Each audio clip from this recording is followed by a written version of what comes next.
Alright. Alright.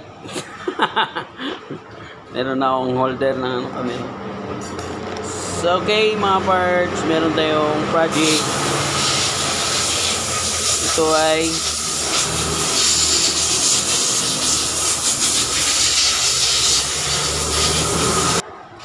ay Rossi Gamma. Ayan.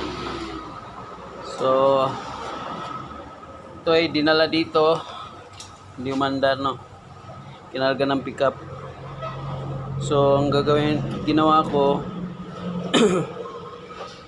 ilinis ko muna yung carb. Ayan. Yung carb, ayan. Tapos, chinik ko yung mga wirings niya.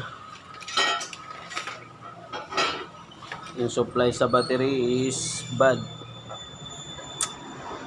So, ang una kong i-check dito ay yung galing sa stator.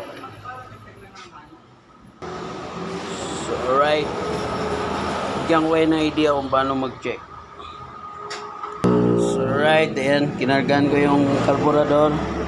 So, actually, umandar na to. Pinandar ko na to siya. So, pag hindi siya umandar, pag dinala dito na i-stock yung motor, linisin nyo lang yung carb. Tapos, check yung supply sa ignition coil. Kung walang supply, check yung CDI. So, kung wala sa CDI, yung mismong ignition coil, ano. So, paikot-ikot lang yan siya. Kung wala doon, spark plug. Check yung mga spark plug, ano. So, okay. Gagawin natin ngayon yung sa supply ng battery, yung charging niya. So, ayan, kinarga na natin. Tanggalin na natin itong tangke. Kasi tayo lang mag-isa ang troubleshoot. Cut muna natin. Alright, tanggalin muna natin to tangke. Para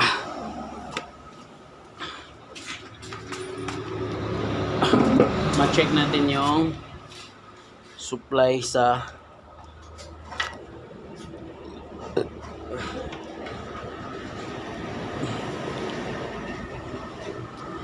So, yan.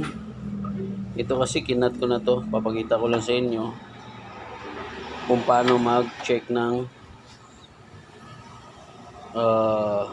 supply ng charger, ano. So, okay. Ang ulan yung gagawin, pag wala siya dito,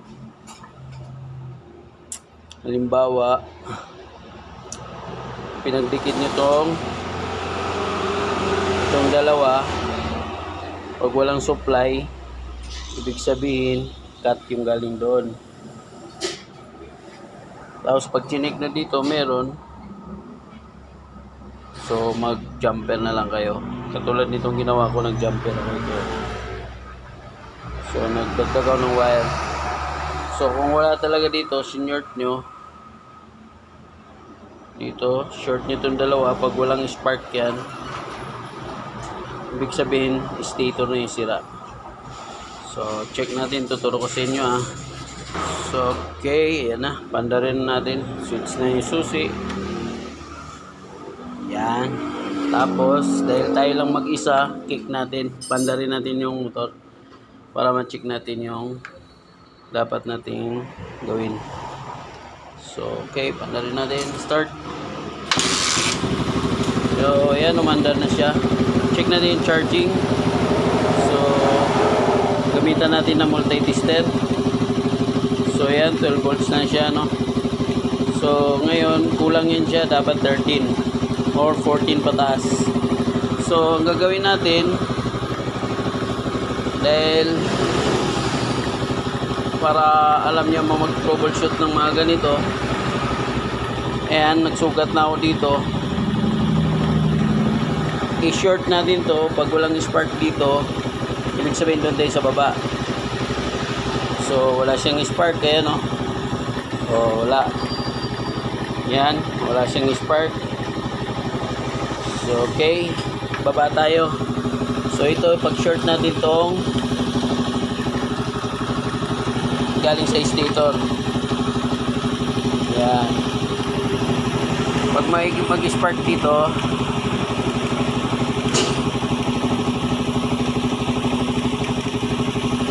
na. Yun. Kita nyo siguro nag-spark.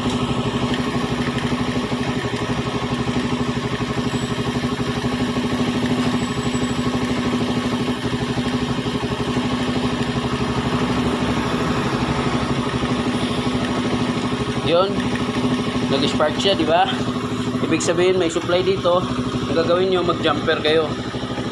So ito yung ibig sabihin good yung stator. Yan, good to stator. So dito mag-jumper tayo. Yan, makikita nyo dito. So wire na iwan natin yun. Meron siya. So ngayon, para malaman nyo kung good, patayin muna natin. Kung good tong regulator, i-cut natin to. Ayan. Ganon.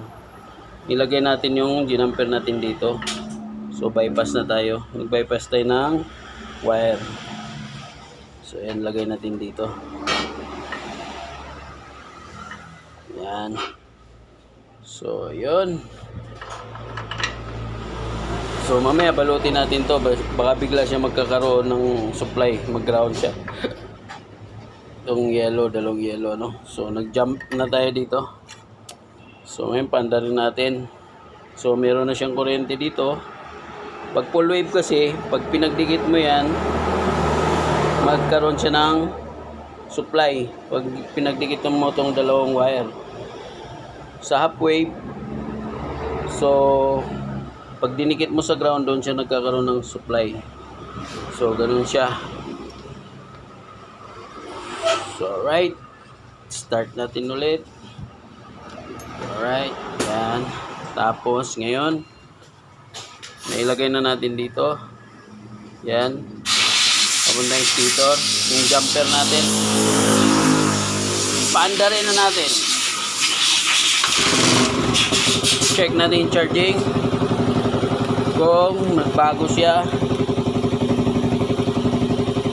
Alright, ayan. 1342. So, alright, goods. So, ganun lang yung pag-troubleshoot sa full wave. Lalo na sa mga Rusi. Karamihan yan, full wave. So, goods na siya. So, yan. Matino na yung under din niya. Dahil sabi ng may-ari, mahirap anda rin. Ito ang ingatan nyo, yung pag-clip ng choke. So, patayin muna natin. Ingatan nyo itong pag-clip ng choke. Ito. Kailangan nakasagad yung dito. Yung wire. Hindi siya nakahila. Kasi papalya siya, hihigop siya ng gas. So, huwag mo nyo nang isakto yung cable. Ibaba nyo lang ng husto saka i-clip nyo. Alright, all goods na. So, yun lang pinakita ko sa inyo. Pag troubleshoot ng mga ganitong motor para sa charging.